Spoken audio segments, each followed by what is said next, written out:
Hello and welcome to the Dream Team Professor podcast. My name is Scott and in this episode we're looking at the top players to target in Game Week 27 Sun Dream Team. Now it's a double game week for the European sides this week, but we get the return of the Saturday deadline. We've had a few Fridays now in a row. Hate them. But Saturday is back and that means the return of the deadline stream as well. So we're going to be doing the deadline stream 10 till 11 a.m. on Saturday. So do come and tune into that. Forest and City is the early kickoff in their Premier League match. But the double game week sides this week are those that have Europe. So Arsenal, Liverpool, Villa, Spurs, United and Chelsea in those second legs. Arsenal have got Man United away and then PSV at home. Obviously, they just won 7-1 in the first leg. So there is a chance that there could be a fair bit of rotation in that match against PSV. But I don't think Arteta's one that would take the mick too much. Then Liverpool. Again, this is almost like the inverse of the Arsenal fixture. So Liverpool got that 1-0 win against PSG. A little bit of a smash and grab that match. But they have Southampton at home in the first fixture. PSG at home in the second fixture. Now that could be the reverse where Liverpool potentially could rotate a little bit against Southampton ahead of playing PSG in the second leg and then Newcastle the following week in the Carabao Cup final. So not as straightforward with those two teams. Then Aston Villa. So they have Brentford away, Club Brugge at home. Really strong result against Club Brugge last week with the 3-1 win. Brentford away looks okay. Club Brugge at home again looks all right. But the downside of Villa is that blank in game week 28. So it's something you need to bear in mind. But I still feel like they're a team that we're going to want players from for this game week. Spurs, they have Bournemouth at home and AZ Alkmaar at home. Lost 1-0 this evening. A pretty poor result for them and a pretty poor performance. But two home matches, Bournemouth, AZ, do look okay. Then you've got United. So Arsenal at home, Real Sociedad at home. I think that's a pretty tough double for United. Most teams have Bruno at the moment, and I don't think you'll be selling him for that. But I don't really think there's that much else to look at. But we will visit that later in the episode. And then Chelsea. So this looked like a really nice double game week. Leicester at home. Leicester have been really poor. Chelsea have looked a little bit better in recent weeks. And then that Copenhagen fixture alongside it also looked fairly good to target. So Copenhagen, 2-1 win for Chelsea this evening. But there was a lot more rotation than we thought there probably would be. A lot of people have been thinking about Nkunku. A lot of people have been thinking about Neto. Neither started the game. He did have Cole Palmer start the game, but there was still a fair bit of rotation through that squad. So that's put a few question marks or a few bits of doubt in our mind for that double next week. But Leicester at home, Copenhagen away, you'd still say it looks like a fairly nice double. Now, I'm not going to spend too much time on the non-European sides in this episode, and I'll tell you why. Palace, I think, look good for this week. So Palace have got a single against Ipswich at home. But then in game week 28, they blank. And it's a real shame because Palace have been in such good form recently. They've had some really good options in Munoz, Eze, Mateta. But with that blank, it does make things quite difficult. But where the blank is in game week 28, they now double in 29 as well with the FA Cup. And their FA Cup fixture, or double, looks quite nice. Fulham away, Southampton away. So we'll have a little chat about what to do with our Palace players if we have them. And if we don't have them, should they still be worth looking at? So we'll come on to that in this episode. As I mentioned the blank, I must also mention that after game week 28, blank for Aston Villa, they also have a similar scenario. So Preston away and Brighton away. So again, nice fixtures either side of the blank. Now, possibly City, I think, could be worth mentioning in this episode. So I will spend a tiny bit of time on Manchester City. But the reason I'm going to skip over quite a few other teams is Newcastle. They've got a few good assets, but there's question marks over those. Isak, is he injured? Isn't he injured? Eddie Howe never gives anything away. Hall is ruled out for the rest of the season now. So another good option off the table. And then Gordon is suspended now after his bit of head loss in the previous game. So that's pretty much three of the best Newcastle assets, well, either ruled out or with question marks over them. You've then got Matthias Cunha of Wolves, who would have probably have been of interest, but he's now suspended.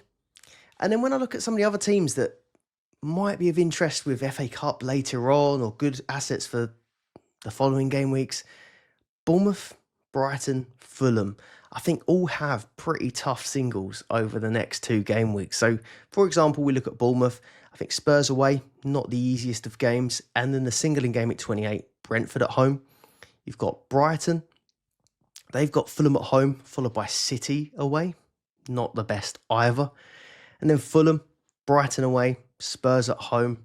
So none of them really stand out as fixtures I'd particularly want to target. So if you have got any single game week players that you're interested in, by all means, put them in the comments below. I'll give my thoughts, but I don't think it's worth spending that much time on them. So priority targets for me, European teams still for the second legs, possibly City, possibly Palace, but I wouldn't want to overdo it on the teams that have the blanks in game week 28.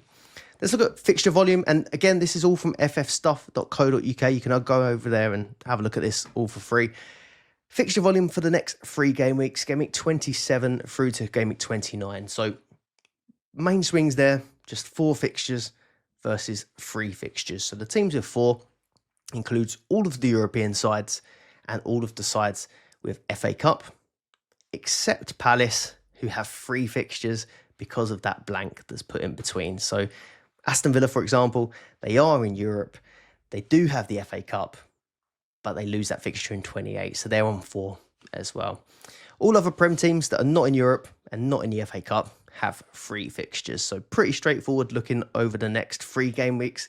The main thing to look out for is just those blanks in game week 28 for Palace and for Villa. Another thing that I am disappointed to announce is that there will be an international break between game week 28 and game week 29. So always a chance that some players come back injured, get injured away on international duty, or even some of the players that sort of play in the likes of South America, for example, can sometimes struggle in that first game coming back, but kind of out of our control. But it's just bear in mind that can happen between game week 28 and game week 29 on the international break. Let's look at a few players to target from each of these sides then. So I'm going to start off with my team, Arsenal. So like I said, Man United away in that first fixture, and then PSV at home in the second. So Arsenal ended their 2-game goalless streak with a casual 7 goals against PSV.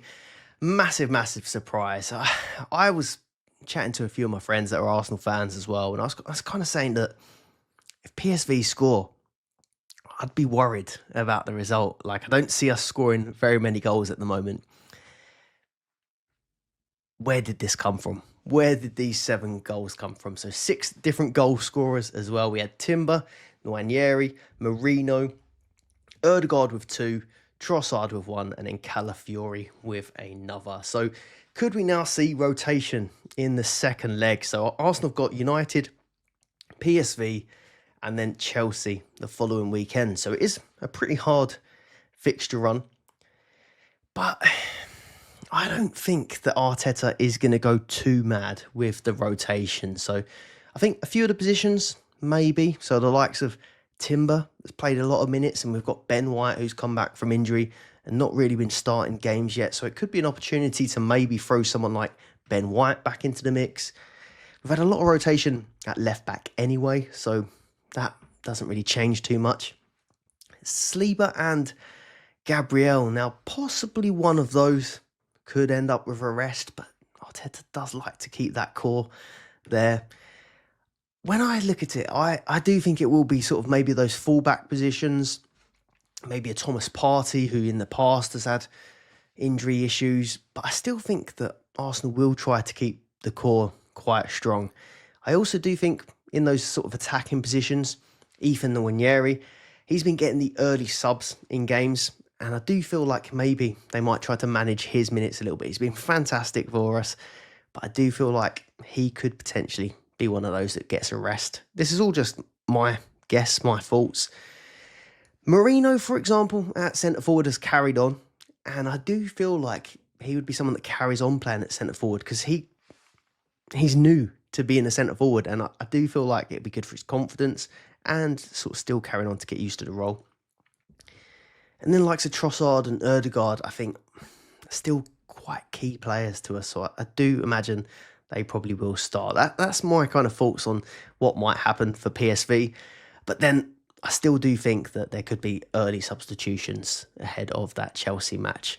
So let's look at defence first. I do still think there's good clean sheet potential for Arsenal in this run. So Man United have been struggling to score goals recently. I do always think that they raise their game when we play them. We don't have the best record, I don't think, at Old Trafford. But I am still confident in getting the result. So I think defence, still fine. Gabriel, 5th highest defender on the game at the moment. I think he's still a solid option. Obviously, set-piece threat. And Man United's defending of set pieces has been questionable this season. I also like Raya. Now, he's the 6th highest defender / goalkeeper. So when you combine the goalkeepers and defenders, Raya's still right up there. Usually goalkeepers are still quite low down the list. But he's mixing it up with some of the defenders on the game as well. So top keeper on the game. And I prefer him to Alisson. So I brought in Alisson this week, but only because I couldn't afford to bring Raya into my team. I was slightly priced out. It worked out well for me this week, but I would still say I think Raya is the better pick for now. We will come on to Liverpool, but I feel like I'm confident that Raya plays all of the games, whereas I think next week there's a few question marks over will Alisson play the Southampton game? Because if Kelleher is going to play the Carabao Cup, maybe Kelleher gets like a warm-up game. That's some of the talk that we've been discussing like on Twitter and stuff like that. So that is a potential outcome. So I think Raya probably still the best goalkeeper to go for. Timber got a goal, 9 points, 2 goals, 2 assists now for the season. But a few people have asked me, should we go for Timber? And I do think he's a solid pick, but I do feel like he is one of the ones that could be at risk of rotation for PSV. Erdegaard, 2 goals, 1 assist, 21 points this game week. So that will do him the world of good because I do feel like his performances haven't been the best recently. 2 goals, 1 assist, 21 points, a bonus point in there, 2 shots on target and a big chance created. I do expect that he's going to start both. There could be an early sub in there somewhere, but I do expect that he will start both. He will be the pen taker for Arsenal, obviously still with Saka out. I do feel like the goals were fairly fortunate. So there was the one that was sort of from point blank range and the one that was from distance where the keeper really should have done better. But there was a really nice ball into Calafiori for one of the goals. So I do think he had a really, really good game. I don't mind it as a pick, but I would just maybe bring the expectations down slightly because up until this PSV game, he wasn't looking the best and everyone looked good in the PSV game. That is all I would say about Erdegaard, but I don't think it's a terrible pick. Trossard versus Nwaneri. So I think the wingers will be of interest, and especially Nwaneri after his recent performances. So a goal and an assist in this one, 13 points. I just feel like he's one that we've been a little bit careful with. He's had a couple of injuries and he hasn't been used to starting week in, week out, 2 games a week. So I still think it is someone that we could potentially be a little bit careful with. Someone that Sterling could play ahead of. It's not for certain, but I feel like he would be one of the ones that's rotated rather than the likes of Trossard, who's experienced playing this many games on a regular basis. So I wouldn't particularly want to bring Nwaneri in for this game week, although I do think he'll start one for sure. Moreno has had 3 consecutive starts, 3 goals, 1 assist. Now, that's 3 goals, 1 assist in his last 4 appearances. So it looks like he is going to carry on as this centre forward until we get bodies back. But no, I think he is probably just going to be the centre forward for the rest of the season. So I think Arteta is going to persevere with it. And I think this is one of the better games that I've seen him trying to do that role. So I do think that he could be an option. But other than getting goals, assists and shots on target, I don't feel like he does too much in terms of Dream Team points. So again, I would be a little bit cautious with Mikel Merino. Someone I do quite like, and he didn't have his best match in this game compared to some of the other players that hauled, but Declan Rice, I think, is so consistent, so solid. He's got 8 points in this game, an assist. He had a really close shot that almost went in. Second for big chances created on the game. Fourth highest for bonus points. 3 goals, 8 assists for the season. He obviously takes those left-sided corners, which always look really, really dangerous. I think I prefer Rice as an option for instead of Marino, even though Marino is playing as that sort of out-of-position striker. So I still do like Declan Rice for those consistent points. Rarely ever does completely blank. Let's look at Liverpool. So like I said, 1-0 smash and grab against PSG away. So it's 3 clean sheets in a row now. And I'm a bit annoyed because I took out Virgil van Dijk ahead of this run. Manchester City, Newcastle, PSG. 3 really tough looking games. And they've came away with 3 clean sheets from those. So it's really, really impressive. I will say that Haaland didn't play for City. Isak didn't play for Newcastle. So that did weigh into it. And then you'd have to say that Liverpool, aside from that Alisson world-class performance, probably should have conceded in that PSG game. So maybe a tad fortunate, but even still, very, very impressive to get 3 clean sheets in a row. So Southampton at home and PSG at home in that second leg this week. Now, ordinarily, I think we would have wanted to try and target this Southampton game as much as possible because it looks like it's got massive haul potential. It's at home, team that's conceding a ton of goals this season. But just the positioning of where this match has ended up and the state of the title race at the minute, Liverpool being well ahead, PSG and Newcastle look like the 2 most important games that Liverpool have coming up at the moment. So I wouldn't be surprised if there is a bit of rotation there for Liverpool. Again, maybe early subs, but even maybe full rotation for some players. Now, one player that I still feel fairly confident will start is Mohamed Salah, but he had his first blank against PSG since game week 20. That week he got 4 points against Brentford, but I don't think it's going to carry on. So I still think he's the best captain pick for this game week. 30 goals, 22 assists for the season is ridiculous. I see a world where he probably starts the game, they get it 1 early, and then he subs off where possible. So I still think Salah, really, really good captaincy pick. I saw people take him out last week, and you did get away with it with that blank, but I don't think I can enjoy my weekend taking Salah out, especially with that Southampton fixture being in there. So I think keep hold of Salah, and I think he's probably the best captain pick. Alisson, 9 saves. So Alisson, I brought him in this week for Martinez, and I'll be honest, at the beginning, or if you listen to Tony, you'd already know, but at the beginning of the week, I was fuming with this. So Martinez was flagged, no sign that he was going to be available. So I decided to take him out for Alisson, and I really don't like making goalkeeper changes. Of course, Martinez then goes to keep his first clean sheet in God knows how long. And I thought this is going to be one of those weeks. He's going to end up with a double clean sheet. But come Alisson's time to play, he's had probably the best performance I've ever seen him have, and possibly the best performance he's ever had. Clean sheet, 9 saves, 11 points in this game. Just an incredible performance from Alisson in goal. Now, he's a 5.4 average, which is actually above David Raya, who's top performer with 4.9. But obviously, Alisson has been out injured at certain times in the season, so Raya played quite a few more games. Now, there is a risk of Kelleher here. Now, Kelleher has played, I think, the bulk of the Carabao Cup matches. So if Slot wants to show a bit of loyalty, maybe Kelleher gets the final. And then if Kelleher gets the final, does Kelleher get a warm-up game before the final? Well, that warm-up game isn't going to be PSG at home in the second leg where it's only 1-0. So if Kelleher is going to get a warm-up game, it would be that Southampton home fixture, potentially. So that is the reason why I wouldn't be huge on targeting Alisson if I was looking for a keeper, and I probably would look towards Raya. Now, if you're willing to accept that it could be a PSG home single and then possibly a blank in 28, then that's fine. Go ahead with Alisson, and the fixtures are great after that. But there just is a risk that I wanted to bring up.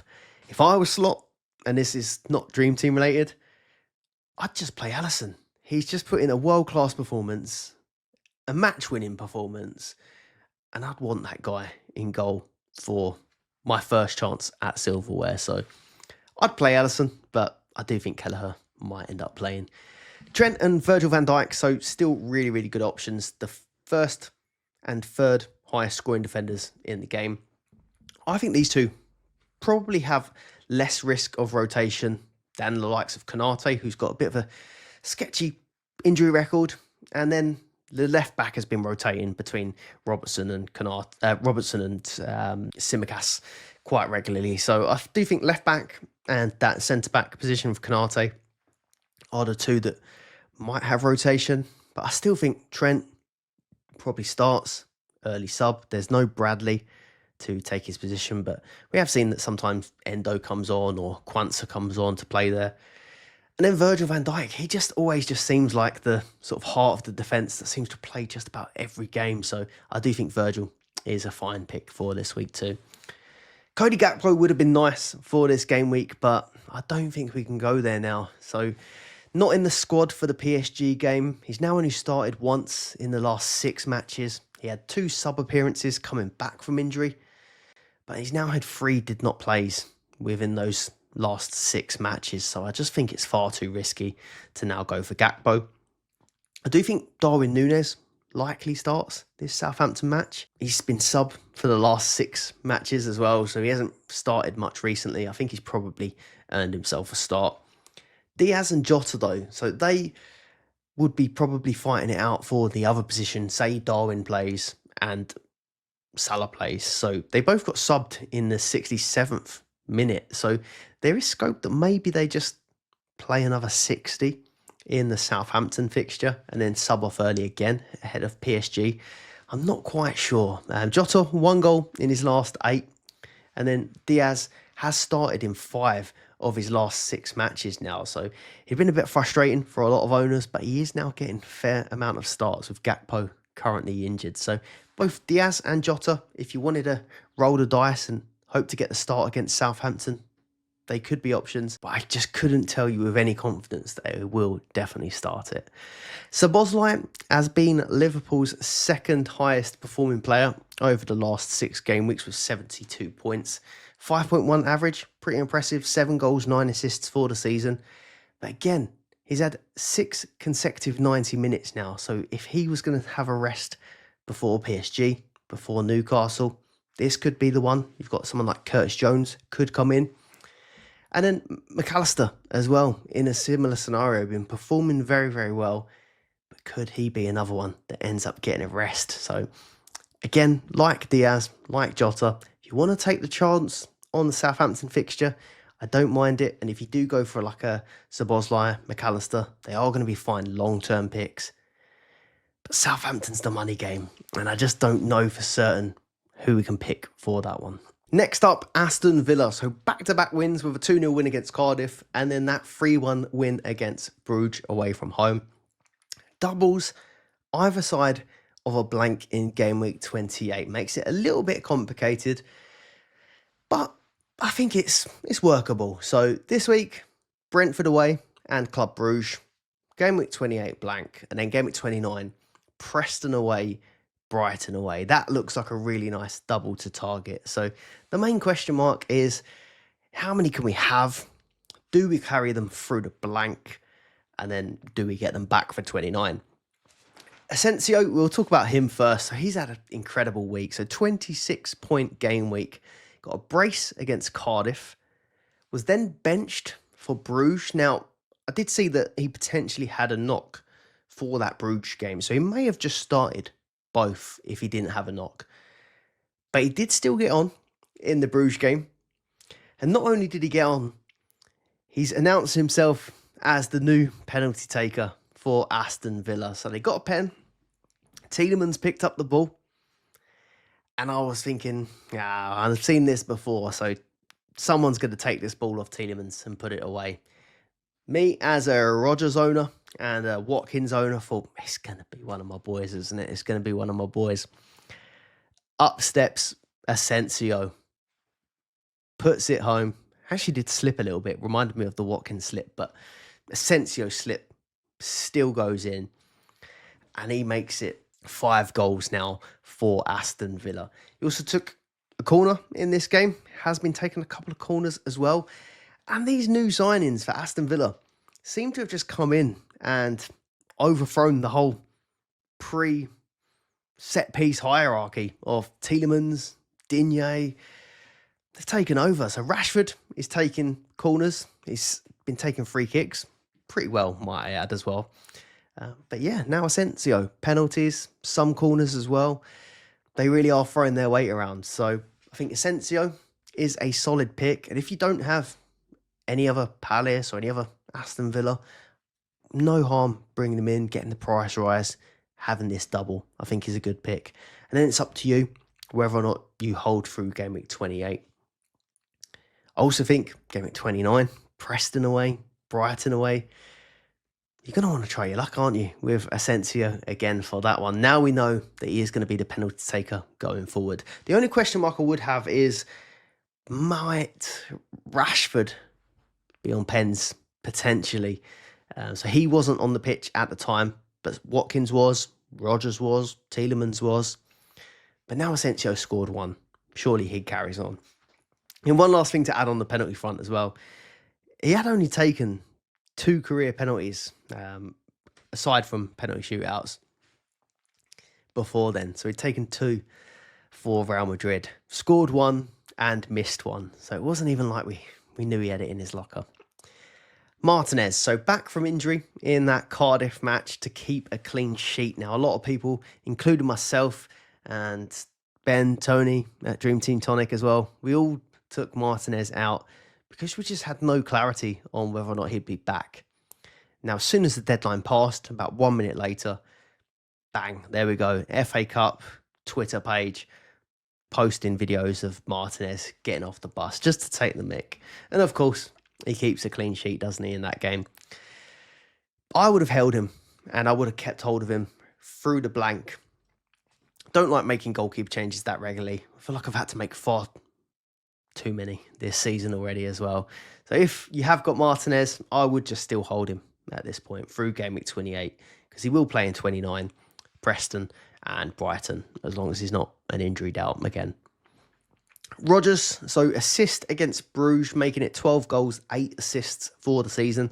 7-point game week, not the best. Didn't start the Cardiff match, which again was a bit disappointing for me, but he still has come away with an attack in return for this week, and he's a pretty consistent scorer on the game. So I think Rodgers still a solid pick. And Watkins as well, assist against Cardiff, 13 goals, 13 assists for the season. If you're like me and you've got Rodgers and Watkins, I just hold them now for game week 27. And then I'm probably planning to move both out for 28. And then 29, I'll then make a decision on who I want to bring back or if I want to target players from different teams. Rashford, 5.4 average since arriving, so back-to-back starts, 11 points against Cardiff. He's doing all right as well, actually. Him and Asensio been given key roles now, and they're not just making up the numbers. I did think that they might get added to the squad and used here and there. I mean, they've got a lot of other attacking options, but with the set pieces and now regular starts, I do think that they really are trying to do their best to give them key roles and keep them beyond their loan spells, I think. So if you do want to go for any of these players, I don't mind holding 1 through the blank, but I would be a bit careful about carrying like 2 blankers into game week 28, because I do think you are leaving points on the table. If you're enjoying the episode so far, please do leave a like, subscribe to the channel if you're not already, or if you're listening on audio platforms, do give us a follow on there as well and consider leaving a review. I want to also share with you that we have our Dream Team Tonic meetup on the 5th of April in Leeds. So we're meeting around midday and then heading off to watch some of the football, have a few drinks, also going to Flight Club to play a little bit of darts. So it's going to be just a fun meet up with the Dream Team community. So if you want some information on that, just drop a comment below and I'll get back to you there. On to Manchester United, and I'm not going to spend that much time on it. I feel like I've been repeating this scenario over and over again with Manchester United, and I still don't feel like it's changed. So unbeaten in 4 matches, Man United, but in 3 of those matches, they drew. They're not scoring many goals, and their last clean sheet came 8 matches ago. They now have Arsenal at home and Real Sociedad at home, and I still don't feel that confident about them for those fixtures. So Bruno Fernandes, 15 points against Fulham, was a lot of our captains this week, and he did deliver in that first fixture. It was a disappointing one this evening with a 2-pointer against Sociedad, but overall, it's been an okay game week. But outside of Bruno Fernandes, where else can we go? So you're going to hold him for this double, the home double, because you know he starts both. In game week 28 also, it's Leicester away, so it's a nice fixture. And the fixtures get a little tougher after that, but Bruno isn't going anywhere. But what else? What else is there at the minute? Nothing really inspiring. Xerxes got a goal this evening, 10 points, but we're not going there. Garnacho got a start, got an assist. He did have quite a few good shots as well, but something doesn't quite feel right with Garnacho. Bit of friction as well with Amorim, it seems. Had a little bit of a sulk on after being substituted. Onana, 8 points across 2 fixtures. Not a terrible result, but the FA Cup defeat has sort of dented him as a future option. So now no double in 29. I think the real benefit of Onana would have been if he had those extra games. So I think we just have to look elsewhere. So we'll move on to Spurs. And again, not that convincing. So back-to-back 1-0 defeats against City last week, and then AZ Alkmaar in the single this week. So it is a home double in game week 27 of Bournemouth and AZ Alkmaar. The form isn't the best. They have now got some options returning, but it's kind of leading to unpredictable 11s. I thought them having some of their options returning would have made it easier to sort of pick a first choice lineup, but where they're not doing well in the league, Europe seems to be the focus, and there's rotation. But also there's rotation for some players that we thought were nailed. So Pedro Porro, for example, benched in 2 out of the last 3 matches. Udogie and Spence were favoured against Ipswich and AZ Alkmaar. Porro did play the City match, but they've got depth in the fullback positions. And from a Spurs standpoint and from Angie's point of view, it's a good thing. They've got depth and they're good players. But it's not good for us on Dream Team because Porro has been a nice pick throughout the season. Udogie and Spence are actually both doing pretty well. So Udogie's got 3 starts in a row. And both him and Spence have been getting solid points as well. So this evening, for example, Spence, 9 ppm, free bonus. You've got Udogie, 8 ppm, free bonus. And Spence has been doing pretty well for bonus anyway, but Udogie's been decent for bonus and decent for tackles too. So, yeah, it's a little bit worrying for Porro. He is still going to start games. It'll be typical. You take him out, he ends up starting back-to-back games. But I don't like the uncertainty of it when we have got players from Arsenal, Liverpool that are nailed doublers most of the time. I am leaning towards selling Porro for this game week.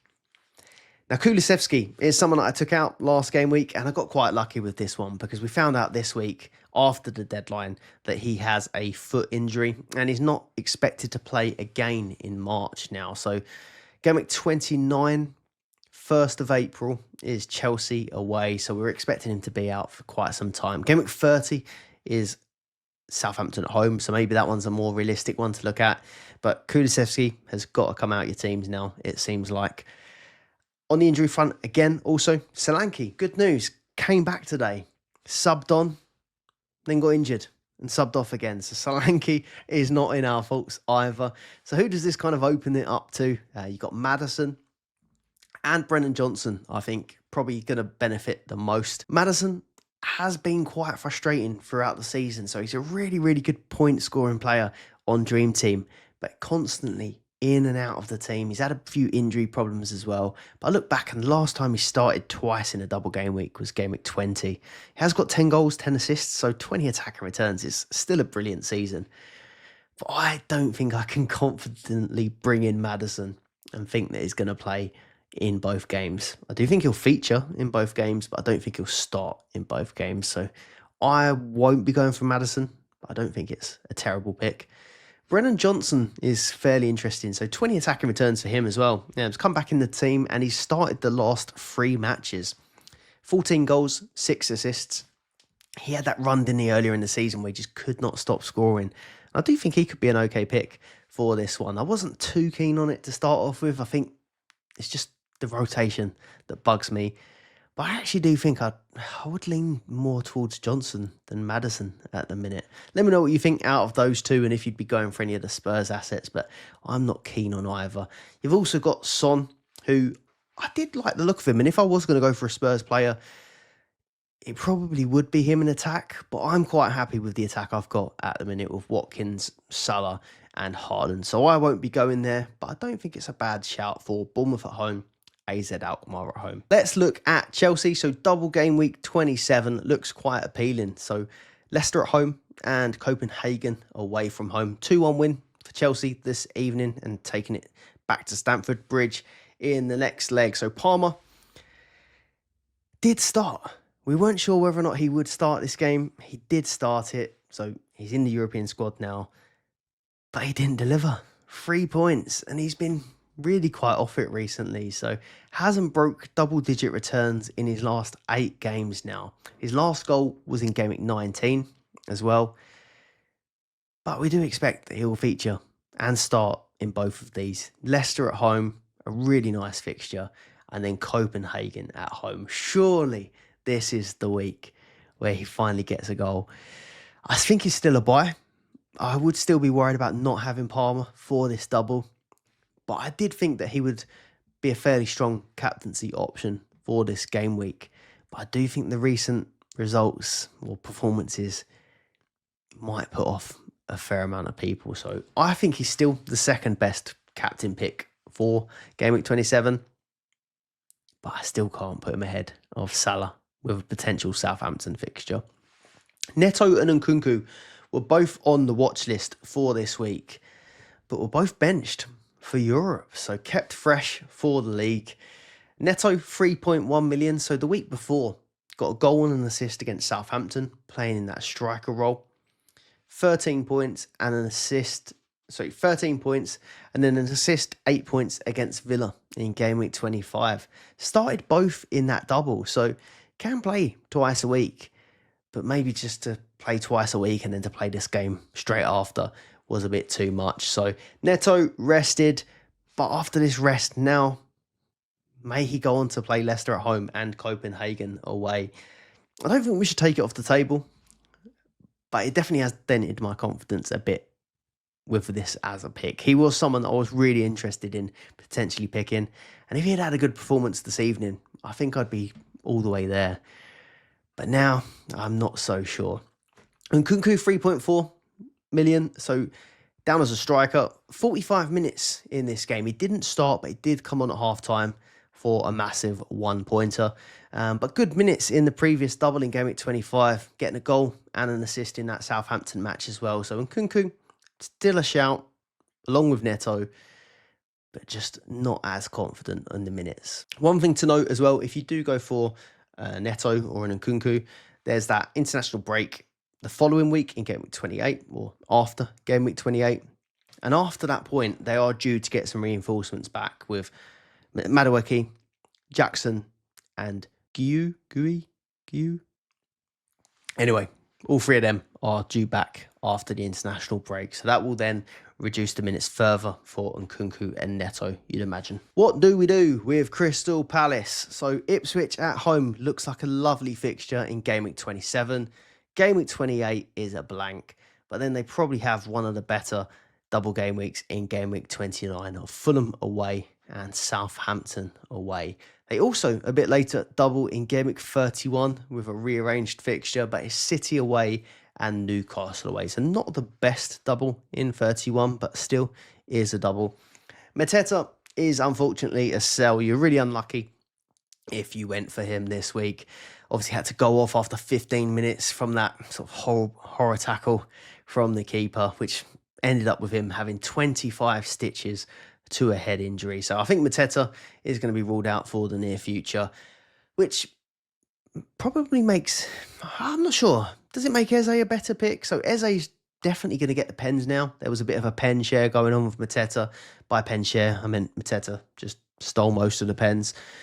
So Eze now gets pens, but probably we would say that it makes Palace a little bit worse as a team to not have Mateta. Eddie Nketiah still been doing pretty well up top when he's been called upon, but Mateta had been fantastic. So Eze becomes, I'd say he's a little bit better of a pick, and he's a solid pick for Ipswich at home.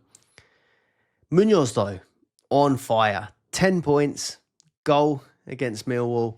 He just can't stop, can he? He's the joint most scoring defender in the game now, so 5 goals. He's equalled Gabriel and Vardiol, and he also has 6 assists to go with that. Second highest for tackles, and he's the second highest defender on the game now. 6.9 average, just having an incredible season. And again, one of them I feel gutted that I didn't get on it earlier, but fair play if you are there. If you've got him, I think you definitely hold for Ipswich. There are double game weeks on offer, but we've spoken about Liverpool. It could rotate. We've spoken about Arsenal. Could potentially rotate in one as well. I think you just stick with Munoz for this one. Game week 28, though, that's where you've got the decision to make, because you potentially lost the fixture in game week 27. Do you want to lose another one with the blank in 28? But then if you have him for 29, you've got Fulham away and Southampton away, which I think he's going to do well in that one as well. So the way I look at it, I mean, if you're looking at it over the next 2 weeks, you can get a 3-for-1 with a European player that doesn't blank in game week 28. So Gabriel, Trent over Munoz. I do think they would outscore Munoz over the next 2 weeks. But then when you spread it a bit further, 27 to 29, you're really looking at 4 fixtures versus 3 fixtures if you were to stick with your Gabriel or your Trent versus Munoz.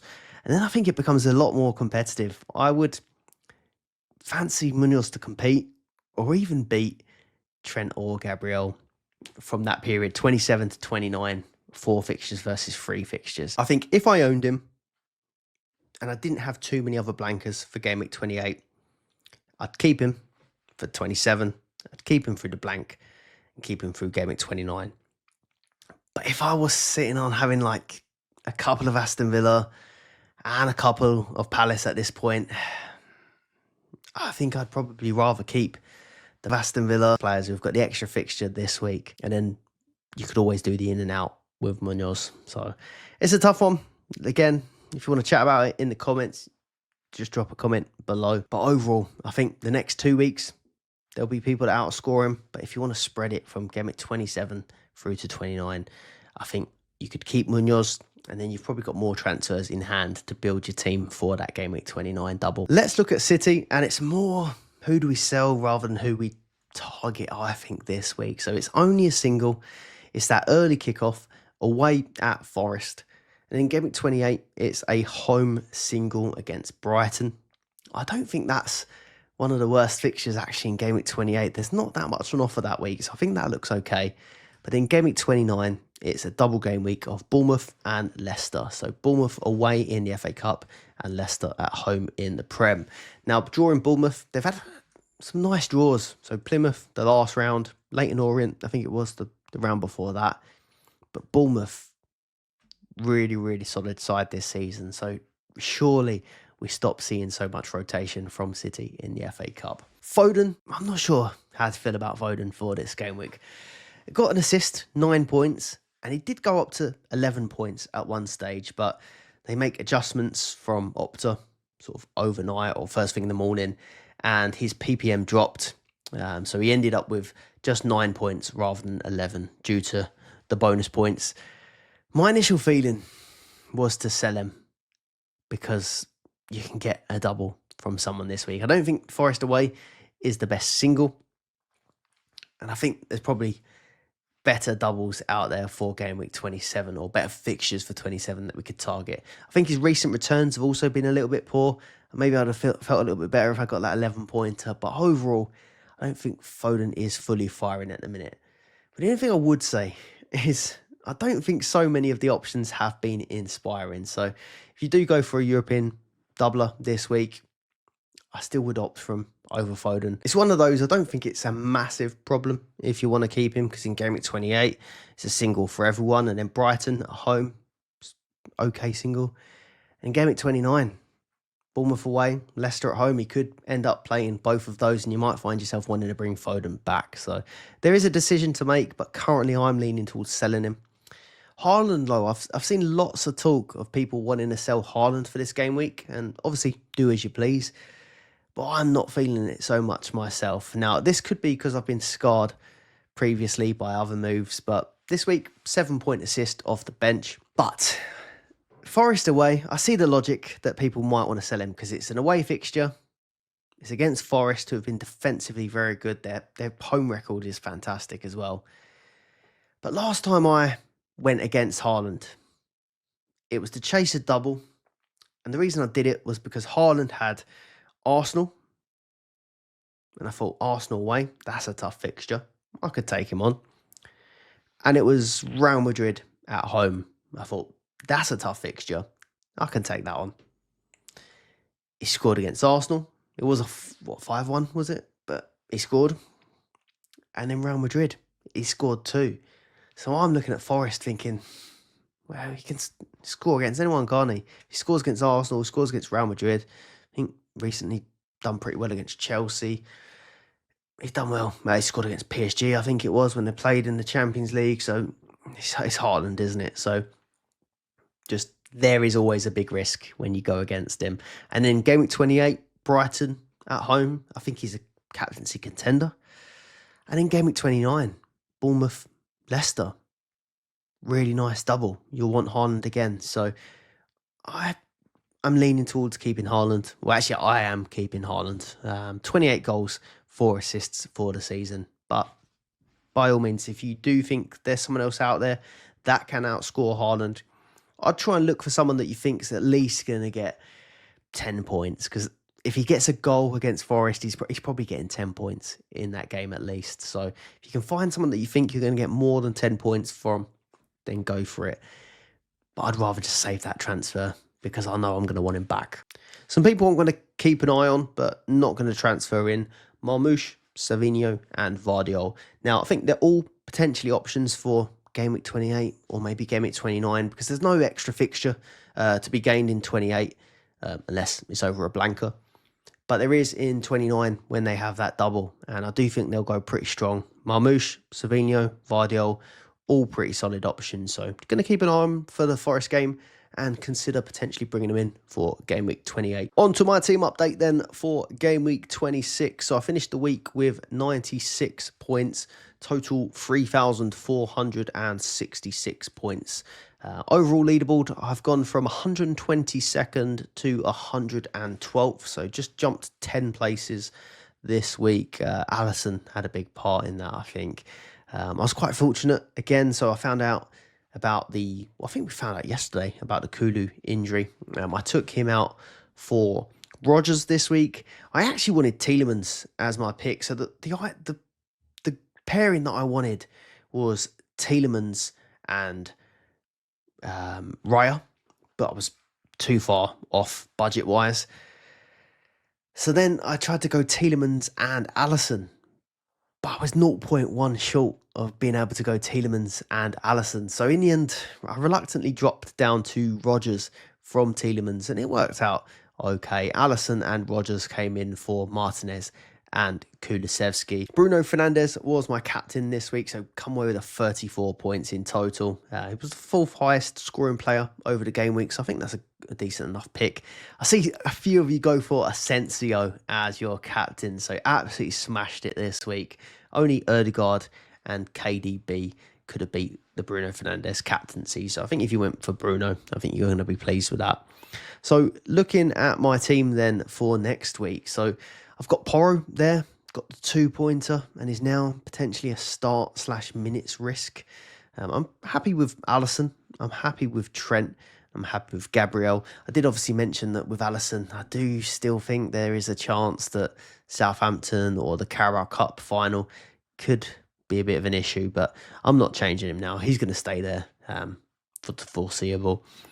Foden, I think, is a possible sell. So just the single game week this week. Did get 9 points this week, but I prefer Palmer with the double. I prefer Rodgers with the double and Bruno Fernandes with the double. So Foden is at risk in my team. And I like my front three. Watkins doubles. Haaland has got Forest, but like I mentioned earlier, I think Haaland can deliver in any game. So it has Forest away, but then Brighton at home in that single. Everyone single was in 28, so I think he's an okay pick for that week. And then Salah, just the 2 points. Do we let him stay for that 2 points? Has he done enough this season to justify keeping him with just 2 points? I think he has. Salah stays. So this is how my team looks then for next week with no transfers made. So a little bit of my thinking. So I was interested in potentially going Neto in for Foden. But I have been spooked a little bit by him being benched for that Europa Conference League match. So not as convinced about making that move. A few other picks I like the look of or thought were okay. Szoboszlai or McAllister potentially.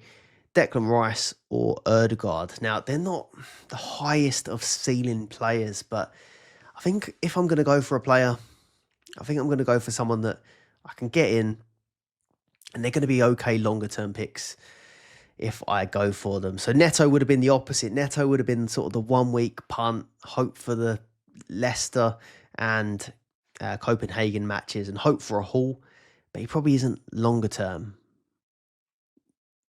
If I went for a Szoboszlai, McAllister, Rice or Ødegaard, maybe they do only end up with one fixture, but they would be okay for the longer term. But if you do end up with 2 fixtures, they're pretty consistent players and they should deliver an okay return. So not the highest of upsides, but I am considering maybe just going for one of those safer, more reliable picks this week with the European football. And with Liverpool and Arsenal, Liverpool obviously got a lot more to do than Arsenal in the second leg. But you'd imagine Arsenal, Liverpool, both in a really good position to get through, which makes them longer term picks. I would like to have a Palace player in my team, but I don't currently. And I feel like I've missed the boat now. I know you could bring him in for that Ipswich game, hold him through the blank and then get the double. But I just feel like now if I was to bring in a Palace player for 1 fixture, when I could potentially have 3 fixtures over the next 2 weeks, I feel I'd prefer to just wait and then go for a Palace player in 29. I had looked at this team and wondered whether there was a possibility to roll. And I've seen a lot more people roll last week and talk about rolling this week than I think for the whole of the season beforehand. So if you are someone that rolled last week, let us know how you're feeling for this week. But the only downside of that is I feel like if you have 3 transfers going into this week, you start feeling like you need to make moves that you don't necessarily need to make, if that makes sense. I've seen a lot of that out there. So let me know if you're happy with rolling last week or if you're considering rolling for this week. I did think about it, but after I'd mentioned being priced out now a couple of times, there was the week that Mbumo had that nice double. I was actually priced out of getting him that week. And then this week I was priced out of getting Raya. It actually turned out okay with Alisson. But I'm starting to think now that if I'm getting priced out of people now, maybe I should start bringing back chasing price rises again. I've still got, 63.6 million team value, but it's still not quite feeling enough. And we have got players that could be coming back, like Saka eventually. So maybe, if in doubt, start chasing those rises again. That is everything for this episode. So thank you very much for listening. If you've enjoyed it, please do leave a like and subscribe to the channel if you're not already. Drop a comment below if you need any help for the upcoming game week. And also let me know if you thought the audio sounded a little bit better, because after my previous microphone broke, I decided to upgrade last week. So I'm hoping this sounds nice and clear. Also, do check out the Dream Team Tonic podcast. Our latest episode is up now on YouTube and audio platforms. Good luck for Game Week 27. Goodbye.